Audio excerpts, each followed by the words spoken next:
We'll start with a look at Ghana's banking sector. Ratings agency Agusto and Co has released its maiden report on Ghana's banking sector. I now speak with the senior analyst Jide Onifade with Agusto and Co to give us his thoughts on on the outlook for that sector that has been recently recapitalized. Jide, it's great to have you in the studios today. And thank you very much, Wole. A good place to start really would be your thoughts on where banks are likely to deploy this new capital. Clearly, $60 million in new target set.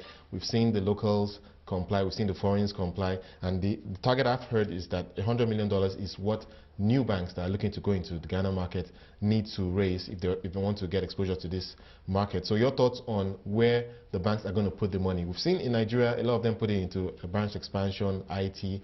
I would like to see more of the same in Ghana. Well, I think so. I think that banks in Ghana are likely to go into branch expansion and IT, as you rightly mentioned. The fact of the matter is that we can't shy away from the fact that these are businesses. And when you take money from shareholders, you need to justify such money in returns. So in order to raise their earnings and returns, they're going to what? They're going to go into branching, they're going to go into aggressive marketing, and they're going to go into IT expansion. The only thing, though, is that there is also a potential that the regulator may decide that, look, they're going to curtail how fast these expansions do take place. For instance, branching. The regulator can step in order to preempt some of the lapses that have been seen in other markets, because bear in mind that Ghana is not the first to toe this road. So the regulator may be very active in that area. But like I said, we're likely to see more branch expansion, more of IT, and we're also likely to see investments in some non-banking areas like insurance, like asset management. Right. Any M&A in the pipeline, in your view? We've seen that in Nigeria as well. Do you think we'll see that in Ghana too? Well, not in the short term, and the reason is that all banks, all of the existing banks, have met the minimum capital requirement. Right. So the first focus would be sort of like to settle in and to see what they can do with this new money. I'm not too confident that anybody or any bank is going to want to quickly go into another business combination or anything that's too unsettling for them at the moment. Right. So I think that for now, banks are going to be more eager to see what they can do with their existing capital. Okay, and let's talk about the Nigerians and the impact they're having in that space. We've seen quite a few Nigerian banks set up shop in Ghana. And I think an important point to make is that, of course, the Nigerian banks have at least their parent companies have much larger balance sheets than any bank in Ghana right now. To what extent do you think that puts them at an advantage to compete in this market? At least as things stand today, even though they're there and they're major players, in fact some people say that they've redefined the market to a large extent, they're still not one of the top three. Yes.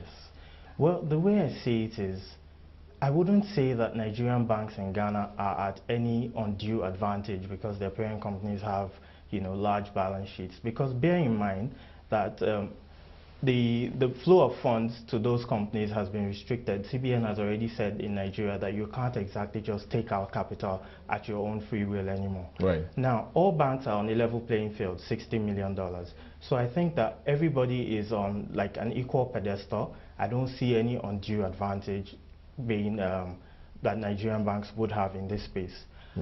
However, the way to look at it is that in such a short time as well, the Nigerian banks have been very effective. I think if my memory serves me well, UBA was first to that market in, I think, 2007. So the way I see it is, they came in with innovation, they came in with IT, and they came in aggressively, and we were sure to see more of that. So I think that, yes, they're not at any undue advantage, but if the practice of the parent banks in Nigeria is anything to go by, the Nigerian banks in Ghana do have a lot of potential. So the Ghanaian banks need to watch their back? They do need to watch their back. Okay, let's talk about risk. When you look at Nigeria, we've seen this central bank stepping with a reform, set up AMCON. Non-performing loans have come down significantly, on average maybe about 5% in Nigeria. But if you look at Ghana, smaller market, but much higher NPL levels. Your thoughts on the riskiness of Ghanaian banks? Well, I think, to be honest, that Ghanaian banks do have a significant asset quality challenge still going on there. You see, one of the things that Nigerian banks have benefited from is the intervention of the CBN and the cap on the 5% cap that was introduced by the CBN for NPLs. Yeah. It really gave the banks in Nigeria that drive that they needed to, to attack the non-performing loan problem here.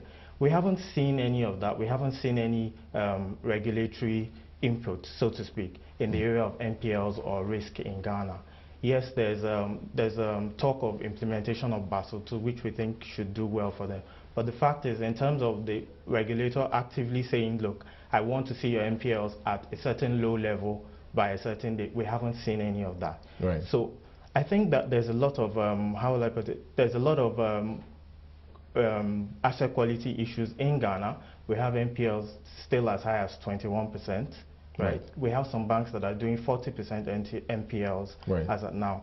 So they're not comparable to Nigeria in any form or shape. Okay. So all that said, we've seen the Ghana market streaking. The banks have done very well on the stock exchange this year so far. What's your outlook for banks, for investors who are looking to get exposure to that space? Well, I think that the banking space in Ghana is going to grow extensively. I think that with the capital they have the impetus now to grow revenues, essentially. So I think that that space is really going to expand. And let's bear in mind that the Ghanaian market is, it's not the same size as the Nigerian market. Nigeria is a $245 billion economy.